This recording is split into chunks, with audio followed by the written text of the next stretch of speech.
Hello and welcome to another episode of the Business of Business podcast. I'm your host, Roy. Of course, we are the show that brings you a wide range of guests talking over a diverse set of topics. What we want to do is try to show you some new and different things that you may be able to use in your business for success.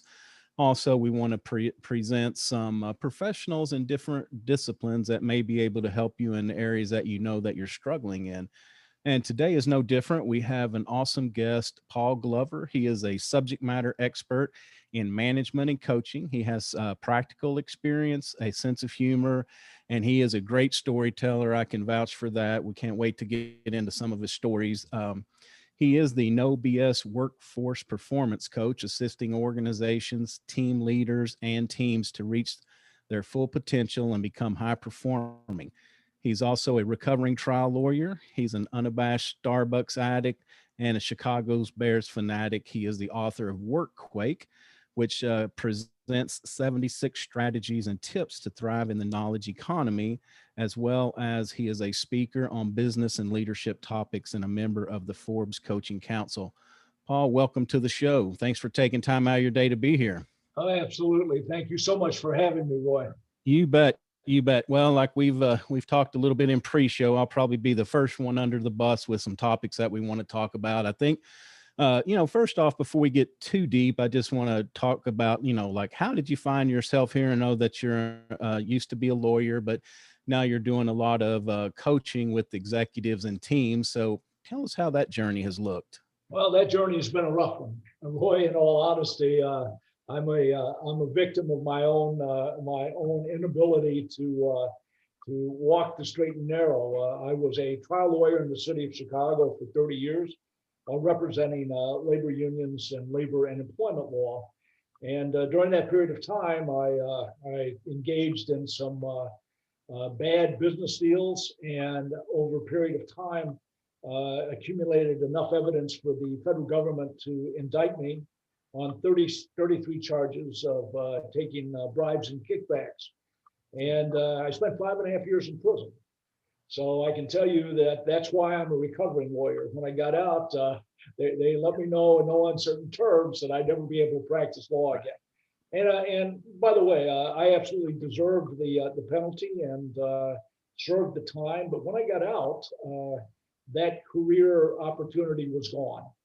And in fact, even though we often tell ourselves the story about once a person has served their time, they're entitled to be back in society and obviously live an appropriate and fruitful life. But the reality is that that ex-felons are not given that same opportunity.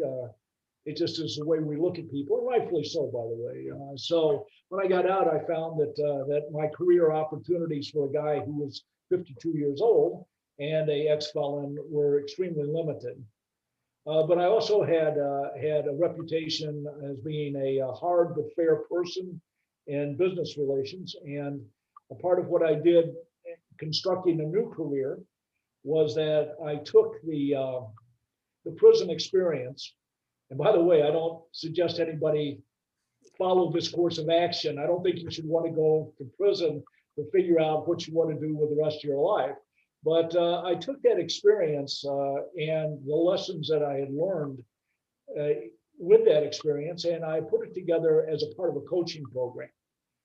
And I tell people that you might as well be upfront, transparent about who you are and what your experiences have been, because of this new concept we call Google.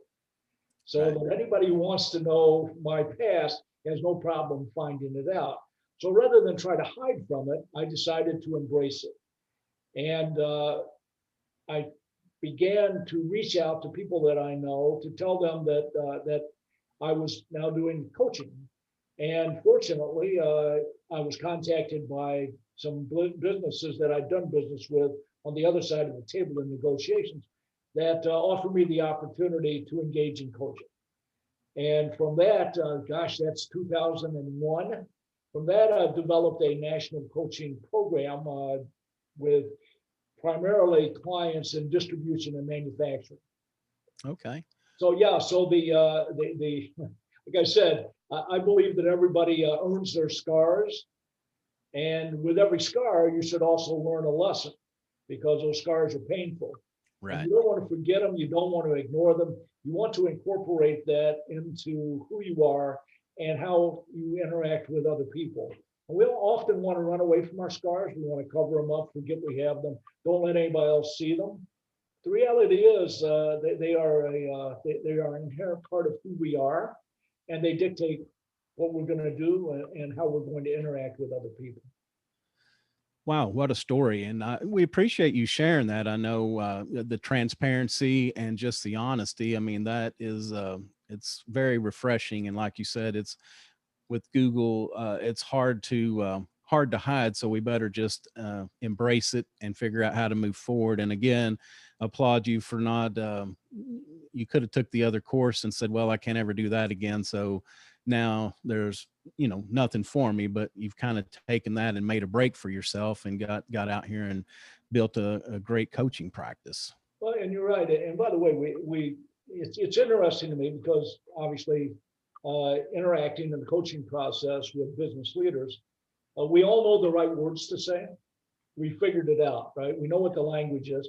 We say authenticity, we say vulnerability, we say transparency. But when it comes time to actually taking those words and turning them into action, we stumble with that, and rightfully so. People don't want to be seen in a bad light. But the reality is, if we believe the value of those words, we have to live those words and how we conduct Right. ourselves professionally and personally. Well, and I would assume that the same needs to be said to your clients as well as anybody that really wants to take that next step. And if we really truly want to get better every day at what we do, decisions that we make, we first have to be we have to be very in tune with who we are now. We have to be honest about who we are and where we are, because we'll use social media as an example. You never see people, very few people taking pictures of the hard times. And when things go bad, it's always we just got a new yacht and the new helicopter and a new plane. And it's just, we don't know what is real and what is not. So I think in some respects, this has made it even harder for us to admit that, we do have shortcomings. We all do. I think everybody could get better in some way every day. Absolutely, and you're absolutely correct. I think that self improvement and becoming a good leader all starts with yourself. Yeah. If you're not honest with yourself and you don't portray yourself as an authentic person, then people know that. By the way, it's always interesting to me that we think we're hiding who we are from people, and you can get away with that some of the time. I think P.T. Barnum actually had a saying about that, right? You can fool some of the people some of the time, and some of the people all of the time, but you can't fool all of the people all of the time. Right. And the Exactly. reality is that why would you want to? And so, and by the way, that's why with my approach, which you can tell is very direct, that's why the no-B.S. Right. gets plugged into how I bill myself. Right. I'm going to bring that attitude of, if I'm going to be honest with you and direct with you and authentic with you in the coaching process, I expect that commitment from the person who's being coached. Yeah. Without that, we can't develop trust, and if we don't have trust, we don't have a relationship. We can't be open with each other. So to me, it's something that not only should we talk about, we should also use and act in every engagement. Well, and it's an energy drain. Like you said, we can fool some of the people some of the time, but we can't fool everybody all the time. But uh, in some respects, it's like keeping up a lie. It's like, what did we say? And it's a huge expense of energy, I can only imagine. And it's just, at some point, I think, especially as you get older and you kind of maybe lose that ego a little bit and you feel like you've lived enough life that you are who you are and you recognize that, it's like there's a weight that's lifted off of your shoulders. And it's just very freeing when you can finally reach that point. Well, and you're absolutely right, and obviously prison beat that ego out of me and taught me a lesson that I'd never learned, and that was of some humility. Right. and coming to the realization that I made mistakes. And by the way, I tell people they were self-inflicted injuries. Nobody else did it to me. I would love to blame somebody else. And I did for a while. I think I spent the first year and a half in prison trying to figure out how to get even with those people that I thought had put me in prison. But most of the time, we're responsible for our own situation. I recognize that you can be struck by lightning and it's not your fault. But the reality is that that's the rarity.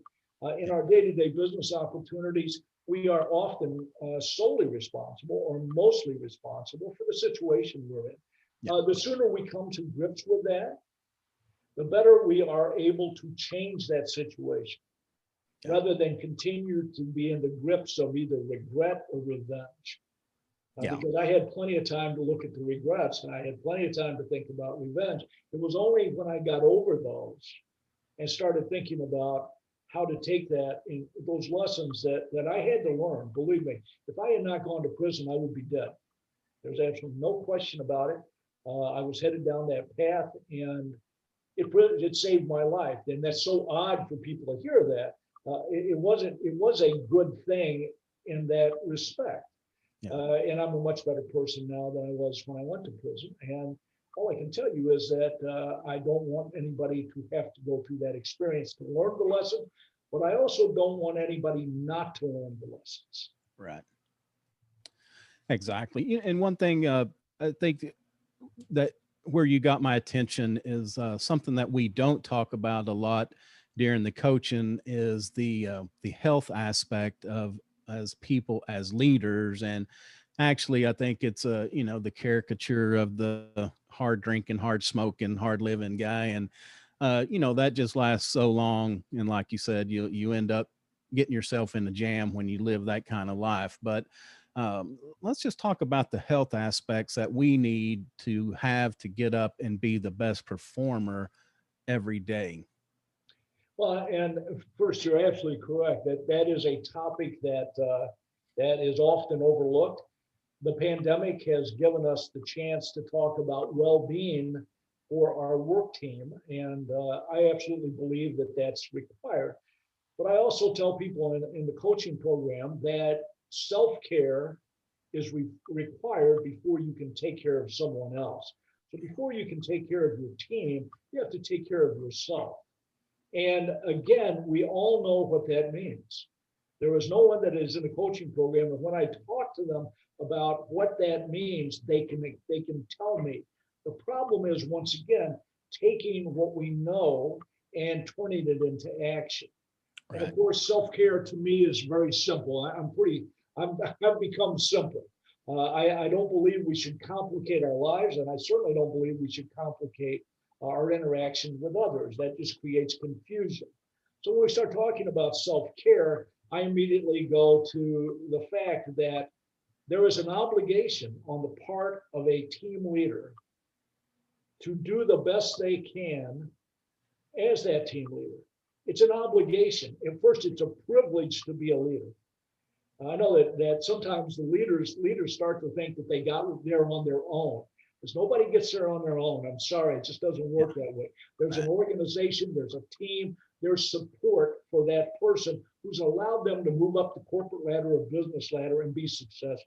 Right. So the obligation is now to take care of that team, but that obligation requires you first take care of yourself. And physically, that means very few things, but very important things. The first thing is you need to get your sleep. And by the way, I'm a research geek. I love the research, and the research shows that if you're not getting enough sleep, you will get up in the morning and it will be as if you are drunk. Well, I've not seen too many drunks make really good decisions. Right. So most of them go to jail based on those decisions. So let's not do that. In fact, let's accept the fact that we are a physical being connected to a mental being. And we need to treat the physical being appropriately so that mentally we are clear and strong. Got to sleep, got to get the right sleep. And when I'm in the coaching process, I talk to the person I'm coaching about that. And if they don't believe it, I send them the research. Read this. It's not just me, it's been established. So let's talk about that happening. And sometimes we have to talk about the sleep environment. I mean, I go that deep with people, right? I need to know that when you go to bed at night, you're going to get a good night's sleep, just not shutting your eyes. So sleep, number one. Second one, exercise. And the biggest pushback I get to exercise is I don't have enough time.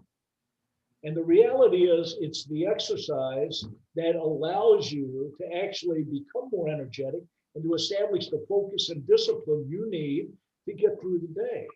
And we are, as leaders, we are decision makers. We don't do the work anymore, right? The whole concept is we make the decisions that impact the people that do the work. Therefore, we have to be sharp. So the reality is you need to be in an exercise program. And that requires normally that you have an exercise coach.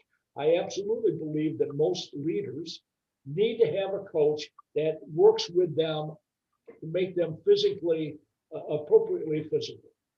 So we've got number two. And by the way, that also happens during the day. I don't understand somebody who believes that they can sit at their desk for 4 hours at a stretch. You're not in college anymore. You're not cramming overnight for the test. Guess what? Get up during the day and move around. Right. The third thing, very simply, is diet. What you eat and what you drink absolutely impacts your ability to perform. And I tell people when you go out that night before and you eat that big meal and you have 2 bottles of wine and you next morning you've got an important meeting, you're the skunk in the room. Right. Right? What do they say with that? If you don't know, when you're in a card game, you don't know who the sucker is, it's you. And when I look at that, I go, you are the sucker. You have set yourself up not to be able to reach your potential in that moment. And you failed. You failed yourself and you failed your team. So guess what? Let's be realistic about this. Obviously, if you want to go on the weekend and do whatever you want to do, that's okay with me. I'm not telling you that to live like a monk, but I'm telling you that if you are seriously concerned about being a high performer and being the leader of a high performance work team, these aspects of that job are absolutely required. And failing to recognize that is failing in your obligation. Yeah. And I look at that and I go, I believe that if you want people to engage with you and your organization, that requires a commitment on your part that allows them to see that you are serious about that level of engagement. And often we don't see it from people. So certainly, and again, I know that obviously, you push the button and I start to sound like I'm preaching, and I am, because this is something people need to hear, and I'm passionate about. By the way, I live it. Yeah. I've got 6 or 7 people that I will talk to daily in a coaching program. And not one of them, from the first one to the last one, wants to think that I am not giving them my full undivided attention, that I'm not in the moment, that I'm not listening, and that I'm not going to help them. So when I get to that number 7 on that list, and I haven't taken care of myself, I don't have anything left. And I figured that out. My obligation is to do that. So I live these rules, and I believe that anyone who wants to be a great leader and a good team leader has got to live them too. Yeah, and I think it's almost a three-legged stool, and I'll speak for myself. And this is where I, kind of jokingly said earlier, this is where I knew I would fall under the bus, because I tend to fail in this area in many respects. But it starts out with that sleep. If I don't get a good enough sleep, I don't feel like exercising. If I don't exercise, then I want to eat to fill that time up. And it takes me being hitting on all 3 cylinders to use that terminology, but I have to hit on all 3 of these to really be in the zone. If I just fall, because you go out and eat a big old Italian lunch, and then what do you want? You just want to take a nap in the afternoon. You're just like, if I can just get home where I can sit on the couch, so we just really have to pay very close attention to these details. Well, and you're absolutely right. And by the way, this requires focus and discipline. But I don't understand someone who wants the leadership position but isn't willing to do this. And it is difficult. By the way, being a leader is a hard job. Yeah. And you've got to, it's as if you were an athlete, right? And I look at that and I go, you're an athlete, you're training. And that's so you can perform. We just have to do it on a daily basis. We're not allowed to train for 5 days and then perform for a day. We're required to perform every day. Right. But that requires that we be prepared for that, physically prepared, so that we're mentally sharp. And so I don't have a lot of tolerance for people who aren't willing to make that commitment. By the way, my coaching program, obviously, if you're not willing to do those commitments, I tell you, you need to find somebody else. Because if we start talking about you getting better, I need to know that the basis is in place for that to be possible. Otherwise, whatever you accomplish will be temporary. It will fade away because leadership is developing the right habits, and those habits are first have to be put in place, and then they have to stay in place until you don't even think about it. My contention. And again, I'm constantly talking about myself because I have the same difficulty everybody else does. Right. Exercise in the morning. I'm up at 5 o'clock and my exercise clothes are right next to the bed. I don't think about this because if I start thinking about it, I'm going to go to the computer, turn it on, and read my 200 emails for the day. Right. I'm not going to go to the gym. Right. And so I make this a habit. Right. I get up, I get dressed, I leave, I go do it out of the way. I also believe that this having these habits and these disciplines eliminate decision fatigue. We shouldn't be having decisions about this. We should automatically. I think about President Obama. He had one color suit.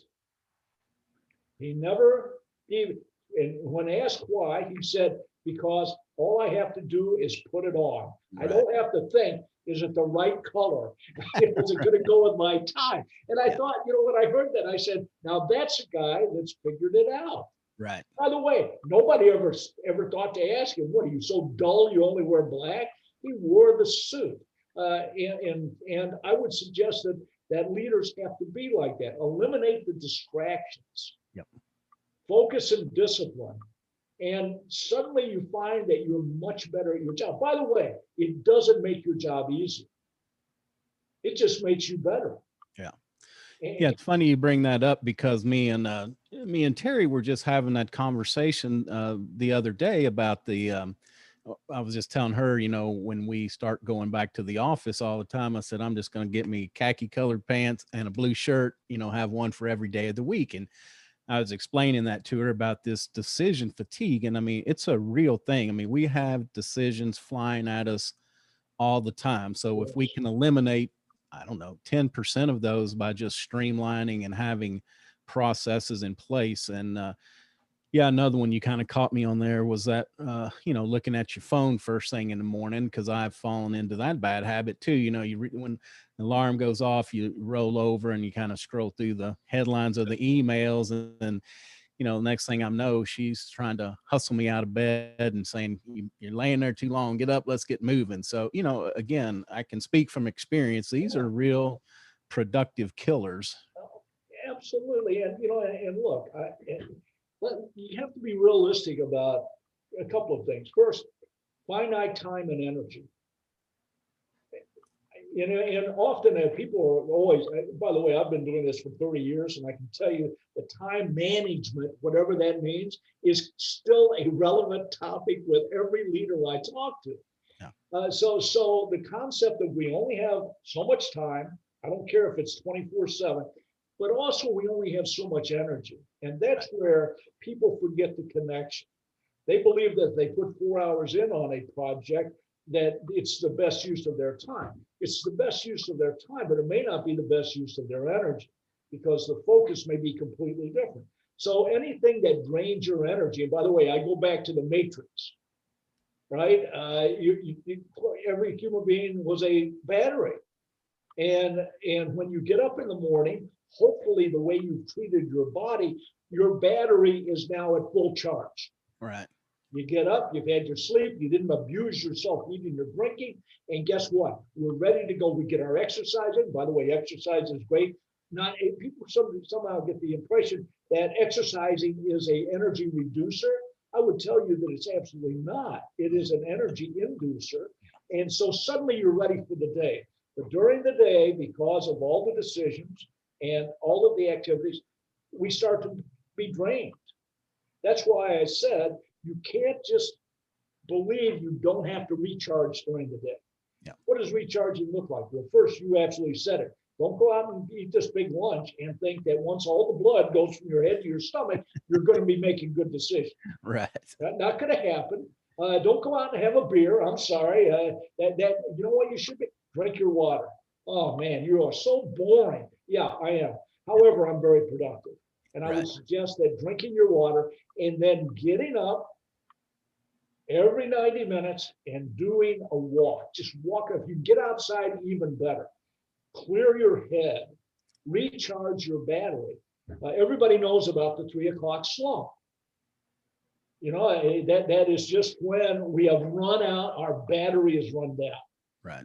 What are we going to do here? Are we just going to continue to go to move as if we still are at a high energy level? We're not. So the reality is, when you start thinking about how you're making your decisions and the work you're doing, you have to do a time energy audit. Every client that I have does it.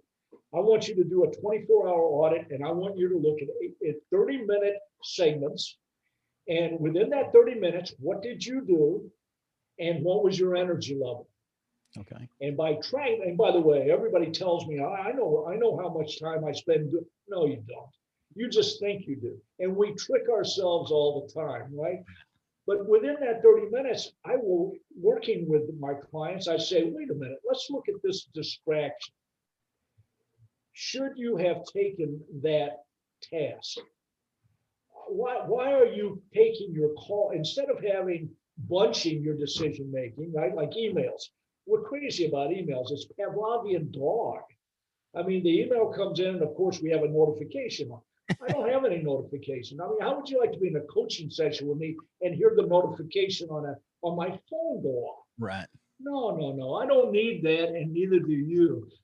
Focus time is huge, and we struggle to get it, but we absolutely need it. So I run people through the 24-hour audit.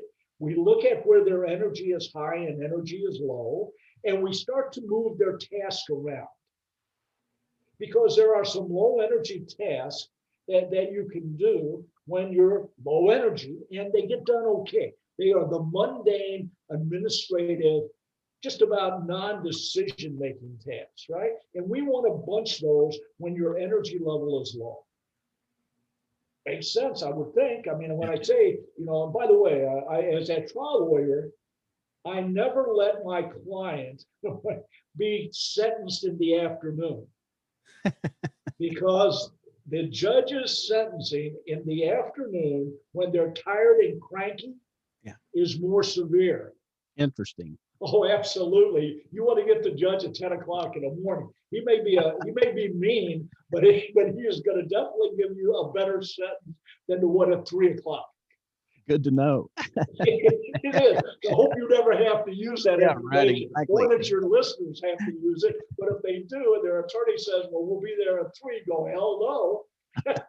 No, tell him I escaped. We'll go there tomorrow morning. Anyway, so I've got a whole program as a part of the coaching program that most coaches don't address.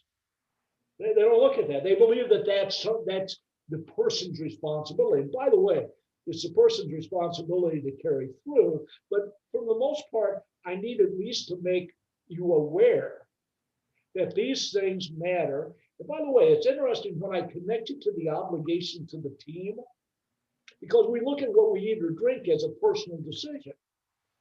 It's the impact that I'm interested in. And when I say you are having a negative impact on your team, because you're not at your level of potential performance. By the way, you're also the model. Your team looks at you, and when they see that you've got bad habits, they believe it's okay for them to have bad habits. Interesting. Yeah, well, and one of my things with a leader is never let your bad day become somebody else's bad day. Oh my gosh. Yeah. That's, you know, when we were talking about sleep, that was one thing I was going to say back then was that, you know, just for myself, if I don't get a good night's sleep, I know that I'm much more irritable. My patience, you know, even for simple things. And again, you start hitting me with 5 or 6 decisions rapid fire that need to be made. It's just a lot more difficult if you're not rested, recharged, and ready to, you know, take on the day. Absolutely. So not only do you make worse decisions, but you also overreact to the person who's brought that issue to you. And there's no reason to do that. Like I said, there's an obligation here. And a part of this is the self-care we're talking about. Right. So I think that that's a part of any coaching program. Should be. If not, I don't understand why it's not, because you can't separate the physical from the mental. Right. And you're bringing that with you. What do you call it? They say you're bringing your meat sack to work. And you gotta make sure that you're ready to go. So anyway, I know that I'm harping on it, but I think that it's something that people often ignore when they start talking about performance. Yeah. Because we just believe that we can abuse ourselves and still be a high performer, and the physicality can't happen. Sorry. I don't care Right. who you are, you cannot overcome the physical disabilities that you placed on yourself. So stop thinking you can. Yeah. So anyway, that's the self-care and extremely important, especially now with the pandemic. Everybody and I hate the fact everybody decided it was okay to get fat. Right. Pandemic pounds. Exactly. I deserve to eat more tonight. It's the pandemic. And I was like, oh my God, stop saying that. The average increase in weight is 1.5 pounds per month now.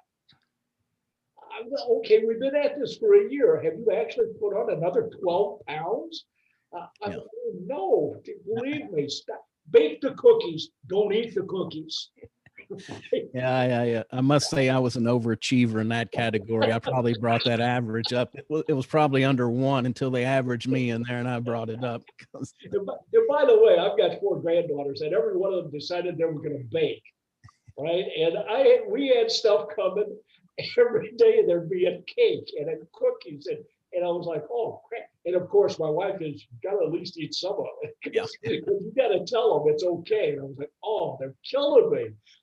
Anyway, so yeah, and by the way, we make this reassertion: if you want to be the leader, you have got to be willing to do the tough stuff personally that qualifies you to lead. That's a part of the gig. Yeah, and it's really it's really not something you can feel sorry for people for, because if they do these things, they're going to feel better anyway.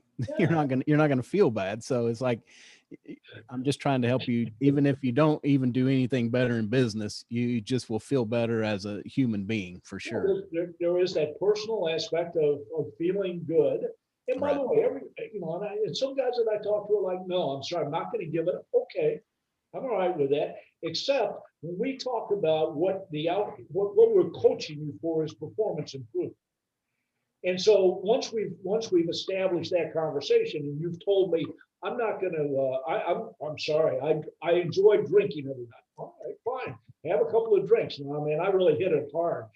Okay, so let's talk about what we're going to try to accomplish as improvements. And when that person tells me what they want, I go, all right, first, I'm not going to let you be unrealistic. You can't do that. Right. You just can't. And they'll go, yeah, I can't. No, you can't. I'm telling you, you're not physically capable of doing it. And we have the argument. By the way, part of my coaching process is I believe I have to have skin in the game.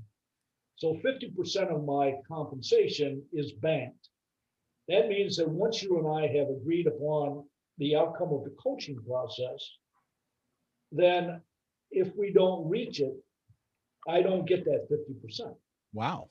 Oh yeah, and it's your call. I have a one-page contract. I like 12 months because I know how long it takes people to get into this thing and be serious about it. But at the end of that 12-month period, I am willing to risk 50% of my compensation on the outcome, because I believe that I have to make that commitment to you. That's awesome. Well, yeah, it is. It is awesome. Yeah. I absolutely believe that it's the way you should coach. Yeah. Because I truly believe that if I'm asking for commitment on the other side, I have to have a equal commitment. Right. And so we do that. But I also tell people, if you won't do the right thing and we don't achieve the outcome, don't penalize me Yes. because you've chosen not to do it.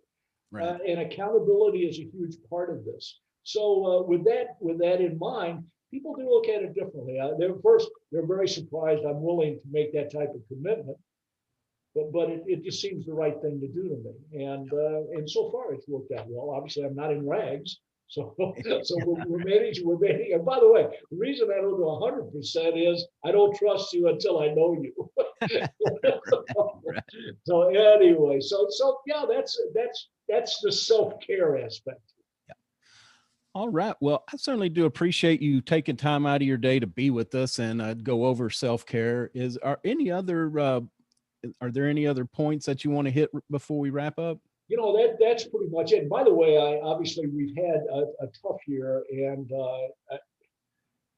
everybody has struggled with these issues. And I have to say that normally I'm pretty hardcore because I am a performance coach. I'm not a life coach.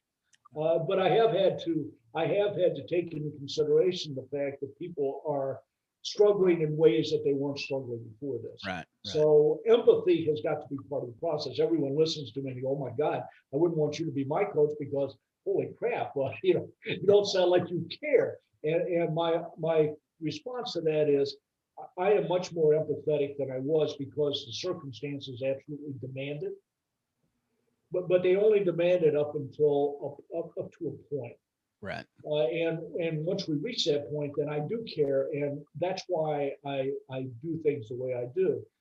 I tell people that I make my living by telling people the truth, but I also believe that truth is a gift. Yep. I need to hear the truth, and I need to have people hear the truth from me. Otherwise, I would not be in the coaching profession. Right. And I also always end with the one thing. I do a daily. It's called Paul's Point of the Day, that goes out to all of my clients. And the one that went out today was give more than you take. And I believe that that's the coaching process. Is that I am required to give more than you take. The curious thing is, though, it applies to the client too. Right.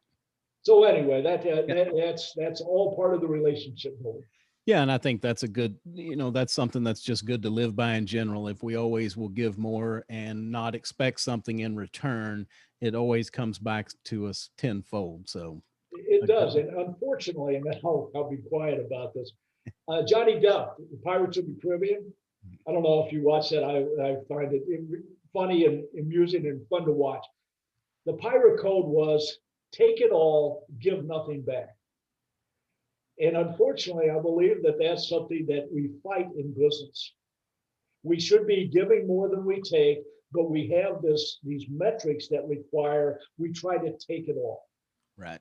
So hopefully we're going through this transition in the work world that is allowing us to see things differently. For instance, we're shifting from shareholder value to stakeholder value, and that is truly starting to recognize that we owe something to the stakeholders, the employees, to the community.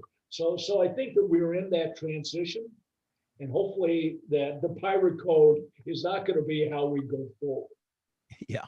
Yeah. And I was lucky to go through some corporate training. Well, this is probably 40 years ago, where that was when it was finally being pointed out that, there has to be a win-win situation. You may take it all and you might be the winner one time, but you're never going to get that person back to the table. So if it's a good relationship, you want to, we've got to entice it to be win-win so we can bring everybody back to the table again. And anyway, I was lucky to have some good people that I was surrounded with, when I was a young manager that brought me up, that taught me some great lessons in life. So that is a great lesson because you're absolutely right. Our relationship should not be one and done. Right. And most of them aren't, by the way. The people that, what do they say? The people that you pass going up the ladder are the same people you pass going down the ladder. So, Right. so the Exactly. reality is, yeah, that you need to look at things different. By the way, I think we are getting there. And as much as back to my deal about, you take those scars, I believe that the pandemic has given us an opportunity to re-examine the workplace and the relationships Right. at work. And I hope that that's true, that there has been a mental shift and a recognition of the value of essential workers, something that I think we ignored in the past until suddenly we realized how important they were for our continue to operate. So anyway, it remains to be seen, but I believe that the window of opportunity is now here, granted us by the pandemic. Yeah. And if we, there's too many sayings, maybe a crisis is a terrible thing to waste. You should not Exactly. waste this. Yes. Yeah. Yeah, we need to turn it around and look at it as a chance for an opportunity to start fresh, do things a little bit different when we get to regroup. Yeah. So tell me, Paul, what is a tool or a habit? What is something that you do in your daily life, either professional or personal, either one, that really adds a lot of value? Well, and that's a great question. And second, I have a ready answer because Okay. because when I get back from my exercising, I get out, I bring my car back into the garage. I get out and I walk to Starbucks. It's a block and a half away, and I'm going to pick up coffee at 5:45 in the morning. That walk there is when I do my gratitudes. It is so easy to get caught up in how difficult our life can be and how hard we have to work, and the setbacks that we have to endure. They're inevitable. We have to endure them. I structure my mind about the gratitudes, the good things in my life.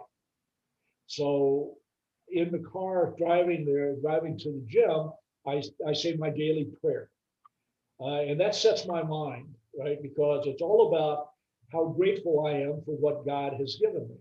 And by the way, I have a lot to be grateful for. I mean, seriously, I went to prison, got out, still had a family, have been able to create a career that is good for me and good for others. I think that I give back in a different way.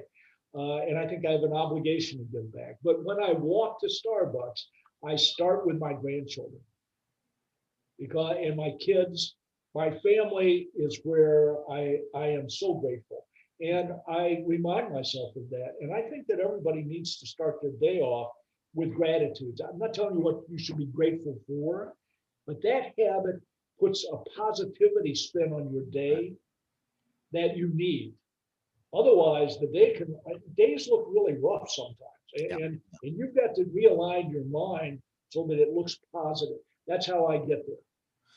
No, that's good advice. And I say this quite often that, my priest has told me that, our mind is like a grinder. It grinds 24/7. We get to choose what it grinds. And, I think about that when, you bump into these roadblocks during the day, instead of getting upset, think about the three other things that have gone right. And, how lucky you are to be having, this problem. There are a lot of people that have a lot of worse problems out there. So, usually always something to be thankful for. Oh, absolutely. If you can't find something to be thankful for, you really do need to set out for therapy. You don't need a coach. Yeah, You need therapy. Yeah, right.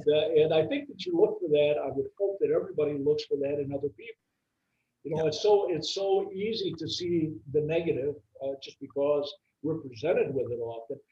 But for us to have that interaction, we need to also see the positive. Right. And I like the way you said that. I'm going to steal it from him. Yeah. No, I did. I told him I use that all the time. I think it's really good. Yeah, that's a good one. I like that. Right. And so anyway, that's that level of positivity that we need. Yep. Well, Paul, tell people, who is your ideal client? What can you do for them? And of course, how can they reach out and get a hold of you? Obviously, I operate with businesses, not necessarily individuals. Not that I don't have a few individuals. They have to be business leaders. That doesn't mean that they have to be so far up the corporate ladder, but they obviously have to be able to afford the fee. I still have a family, so I charge.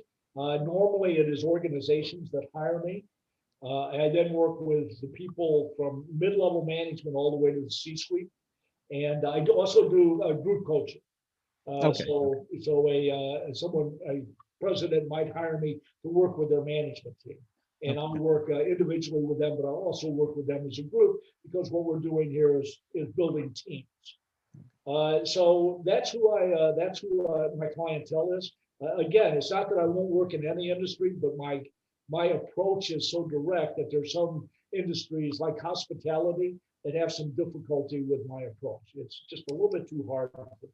Distribution and manufacturing are my sweet spots, and I specialize in family businesses because they're as dysfunctional as I am. Yes, they are. Yeah. So I get along just fine with them. And I can be reached at nothing original here, paulglovercoaching.com, and also LinkedIn, Paul Glover Coaching. And let's see, where else can you go? Well, I've got a YouTube channel, of course, Paul Glover Coaching. Okay. All right. Yeah, and we'll include all those in the show notes. So, Fantastic. Paul, thank you so much for your time. It's been a pleasure speaking. And until next time, we wish you well. Well, thank you, Roy, and to you and your subscribers the same. Yeah, all right. Thanks. So that's going to do it for another episode of the Business of Business podcast. You can, of course, find us at www.thebusinessofbusinesspodcast.com. We are also on all the major social media networks. A video of this interview will go up when it goes live as well. We are also on all the major podcast platforms, iTunes, Stitcher, Google, Spotify. If we're not on one that you listen to, please reach out. I'd be glad to get it added. So until next time, thank you for listening. Take care of yourself and take care of your business.